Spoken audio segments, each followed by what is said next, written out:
These questions and these thoughts are coming from a mindset which has grown in organized religions.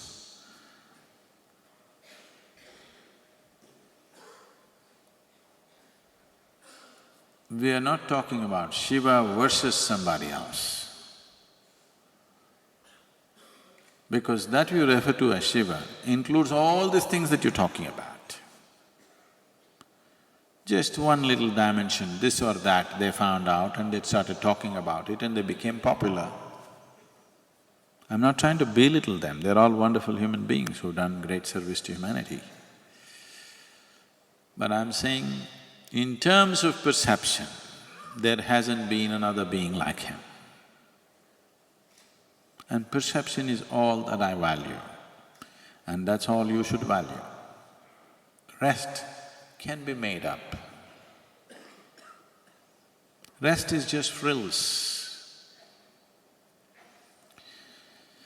So you're talking about Zen. What greater master of Zen than Shiva himself? That somebody comes, his own son, he doesn't get the point. You heard of Guiti, the Zen master? Guiti always did this. He'll be talking. People look at it, okay, why is he showing the finger to me? The thing is, he's always trying to say everything is one. This is the teaching. Rest of what I say is not important, this is the teaching. So there was a little boy, because in these Buddhist monasteries, Zen monasteries, little boys become monks, 4, 5-year-olds.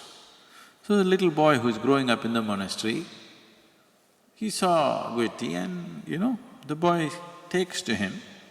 So this boy is going about. If anybody says anything, so Guiti watched this. He waited for him to become 16. One day he called the boy and he did this. The boy instinctively, because he's been doing it all over the place, he also did this. He took out a knife and chopped off his finger. And they say he attained. He suddenly saw the point, that it's not about one, it's about nothing. Shiva went further, long time ago. He came back from somewhere, he always carried a trishul. So trishul is a trident. He's always carrying the trident to show people there are 3 dimensions. Yourself, your way of being, what you know and what you do not know. And what you do not know rules, not what you know. So one day he came back after a long break. He's not seen this boy, his son. Now he's 10, 11 years of age. When Shiva came, this boy is carrying a little trident. With that he tries to stop him. He looked at him and took off his head, not his trident.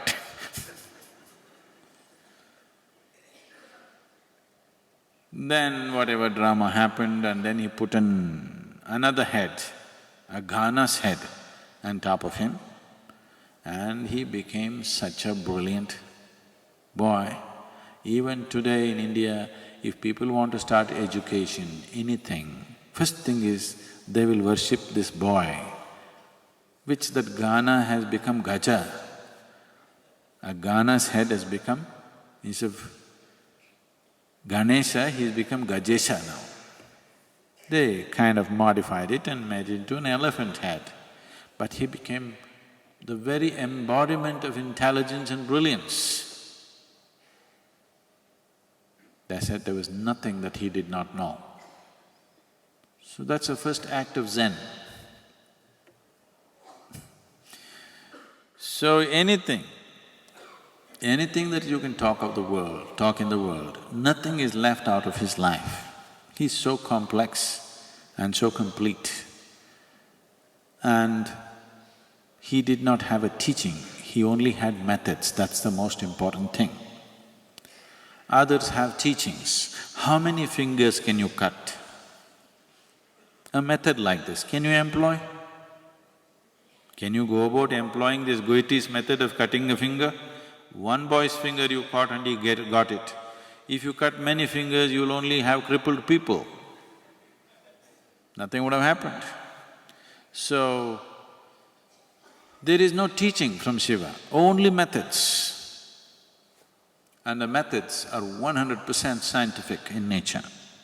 He gave 108 ways and added another 6 and said 112 ways.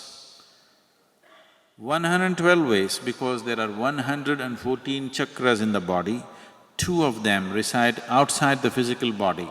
He said, that realm is only for those who are beyond. For human beings, there are only 112 ways. And he showed clear methods as to how you can exploit these 112 dimensions of how this life is made. And each one, how you can… through each one of them you can realize. It's a beautiful story. When he was expounding the mechanics of life with the 7 sages, he had one witness.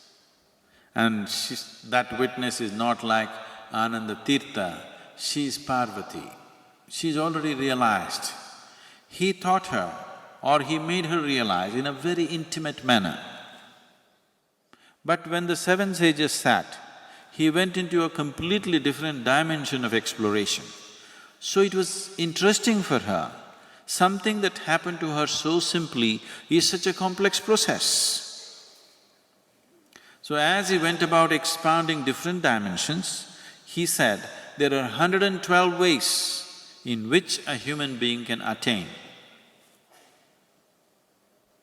She being a woman, she being realized, and above all, she being the wife. She said, why only 112? There must be more ways. He was looking at the mechanics of life, exploring things. He's not giving a teaching, he's not giving a philosophy. As he was exploring, he saw this as a disturbance. He waved it aside. He said, there are only 112. Because you are going through something and somebody makes a comment which is a personal comment, a whimsical comment. There are only 112. She says, I will find more. He said, you go and find. Then she went. She's already realized, she's trying to explore different ways to find it. After, they say, many years of sadhana, she came back. He was still talking to the Saptarishis or the 7 sages. She being his wife, she can come and sit beside him. But she came and sat 1 step below. She did not want the sages to know, but she wanted him to know that she's failed. She just came and sat 1 step below to indicate that whatever challenge she threw, she's failed. So she did not want others to know, but she wanted him to know. So there are 112 different ways. What Shiva is talking is mechanics of life, no philosophy, no teaching, no social relevance, simply science. Social relevance we add just to make it… rounding it off, otherwise it's too scientific. From this science, individual masters make technology out of it. He did not give technology, he just gave the science of it. The technologies that you are enjoying today, either in the form of a smartphone or a computer or some other gadget that you're using, there is a science behind it. That science is not relevant to you.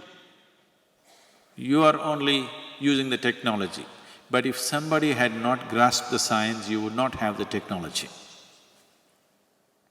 The algorithms that go into the making of a simple software is very complex. Sometimes you got your email in a coded form, did you see? You can't figure out, is this what I typed? It is all kinds of gibberish. But for somebody else it makes sense. Because of that, it is going. Now, here we are just using sound waves. If I speak, these amplifiers are just amplifying the sound that I create and it's traveling as sound waves. But suppose I spoke to you on a phone, then what I speak is not going as sound waves, it's becoming electromagnetic waves, going there and reconverting themselves. So when it's traveling from here, you speak on a cell phone, it's traveling from here to Bangalore, it is not going as sound waves, it's become something else. If you hear that, if you can, or if you feel that, it would be something totally different. But some other instrument once again converts it into sound waves the way you can understand. So what Shiva said is simply pure science. He is not talking technology. He left it to the Saptarishis to make the technology as it would suit the people who would sit in front of him on that day. Depending upon what kind of gadget we need, we produce that, but the fundamental science is the same thing, isn't it? Nothing has changed about that. So, I'm talking about Shiva all the time because it is the science. The tech is not important. It's the science which is important. Tech can be made up. Technology is a made-up thing. Because there is a fundamental science, using that we're making something out of it. Gadgets that are relevant today may be irrelevant tomorrow. Already it's happened, isn't it? So many things. So many gadgets that we thought were very valuable, no more valuable because new gadgets have come, but the same science. So what kind of gadgets we produce simply depends upon who is sitting in front of you right now, what is the need of the hour. So in this context, there is a very, very, very big difference between what you refer to as the Adiyogi and all the other names that you're mentioning. They are all technology people. They grasped one aspect of it and they made a certain technology for people who are sitting in front of them at that moment. It worked for the people, so that's all that matters at that moment. But we are looking at Adiyogi as the fundamental science. It's important at a time like this. At a time like this when humanity is in the kind of state that it is for various reasons, it's important, the essential science of it is strengthened.